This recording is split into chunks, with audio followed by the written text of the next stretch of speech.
All right, Shalom. For the phones, I want to give all praise, glory, and honor to Yahweh, by Hashem Yahushai, by Hashem Arakah Kodash Bakathum. Double honor to the apostles and elders of the great millstone, and to all the across the globe, pushing the word of truth and sincerity. I want to say Shalom. As I die now from the great millstone camp in Chicago with a quick hit. I'm at work, just chilling, waiting to get off. Going through this social media, just TikTok. I seen this thing that said, "Is this America?" And I have a little bootleg series called "This Is America." So I'm like, wow, this fits fits in. But I looked at it, and here we go.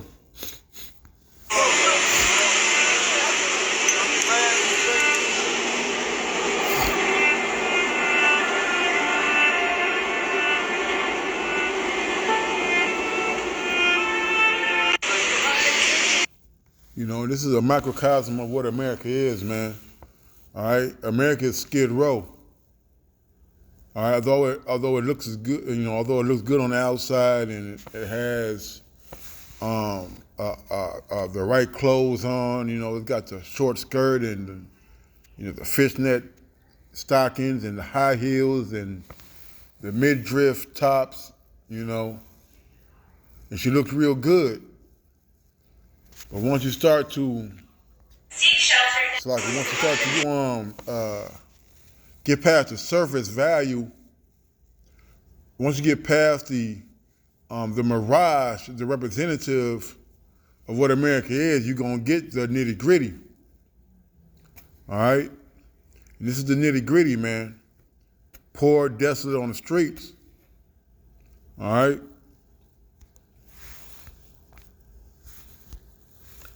Ecclesiastes 4:14. For out of prison he cometh to reign, whereas also he that is born in his kingdom becometh poor, man.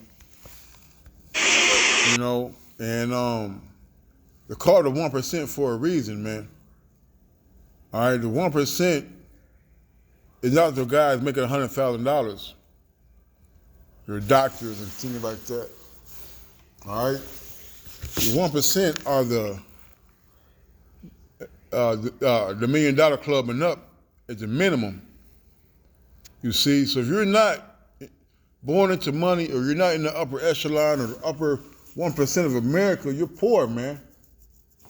Now, I did a lesson a few days ago, a couple of moons ago, about a newborn baby when they're born, their portion of the debt tax that the so-called Americans owe is over $70,000, man. So you being born, you're already negative $70,000, man. And let's not take on all the other things you're going to accumulate over time to add on to your debt. All right, your student loans, your home loans, your car loans. You see? America's not here for you to survive under the rulership of Esau Edom, man. Okay? And under this rulership, this dictatorship, all right, has done nothing but lead the people to ruin. Okay? And this story here is being played out all across America, man. I personally know 3 areas in 3 different states where this is going on, man. In Sacramento, under the I believe it's the I-5 or the I-80 bridge, there's a tent city there. You can go to downtown Lower Wacker in Chicago, or go down there over by 18th Street, coming off the expressway, tent cities over there. Arizona. All right, and then the other places you've seen, like in Oregon and Portland and some of them cities over there, man. This is America, man. All right, and Esau does not care whether you're white, whether you're black, or anything else. Just give him that dollar, man. He's going to oppress you. And this is the guy who you want to rule 4 more years, 8 more years, 100 more years. You see? And although I know, this is, like it appears to be Edomites, but this is a microcosm of what America is in the hands of this goddamn devil, man. Let's get this real quick.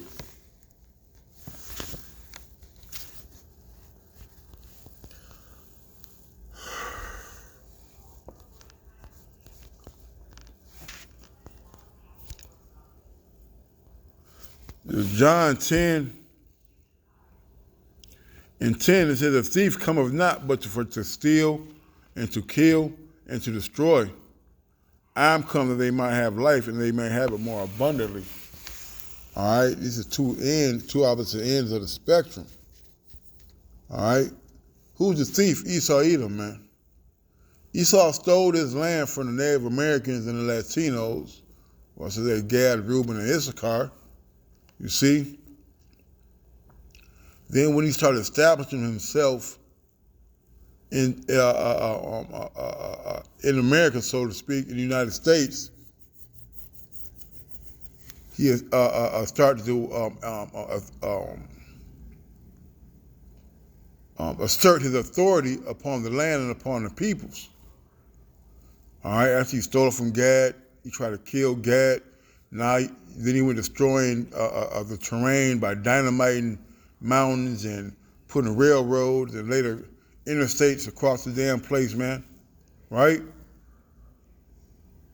This is the guy. But even after all of that, after he put us in slavery all those hundreds of years and we emancipated, proclamated, all right, through the transfer of ownership from the southern slave owners to just the corporations, now Esau has employed all individuals who are less than him for him to feed upon, man. You see? To the point where it's gotten so much so that even his own people are rising up against him. All right? Let's get this in the Apocrypha.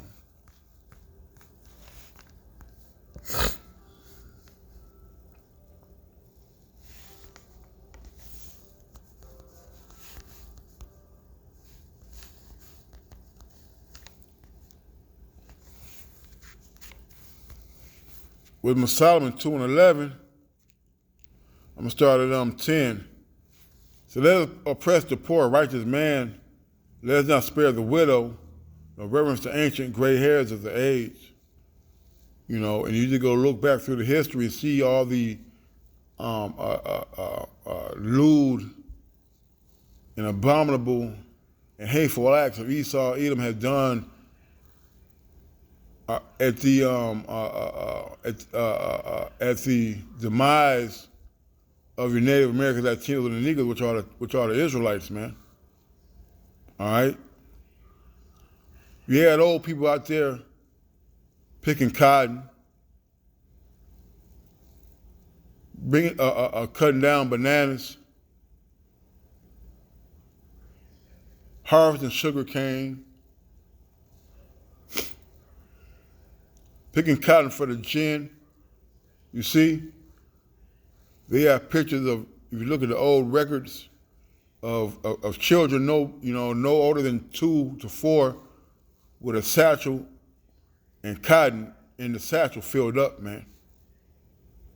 You see?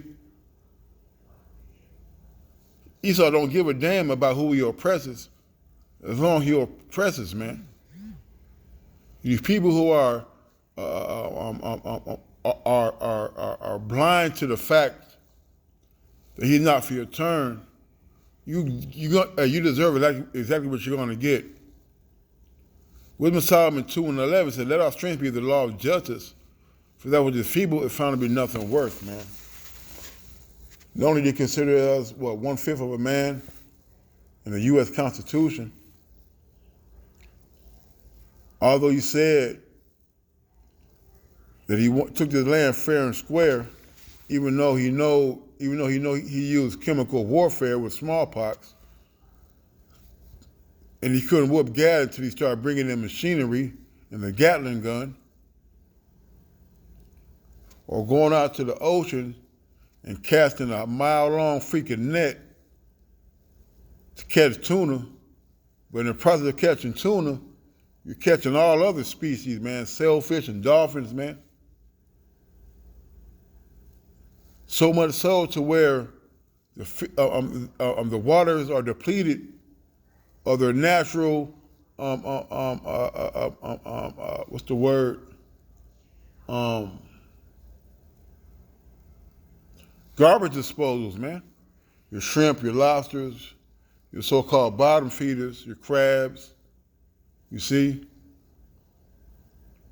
He considers those things feeble. Why? Because he can go over and dominate and control them. But this is a blessing, man. All right? And there's no, until he gets up out of authority, then we can't get our promise, which is the kingdom. All right?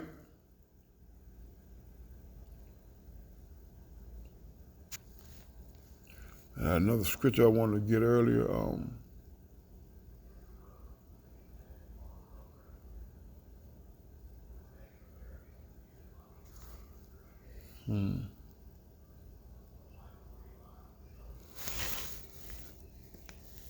Get this real quick.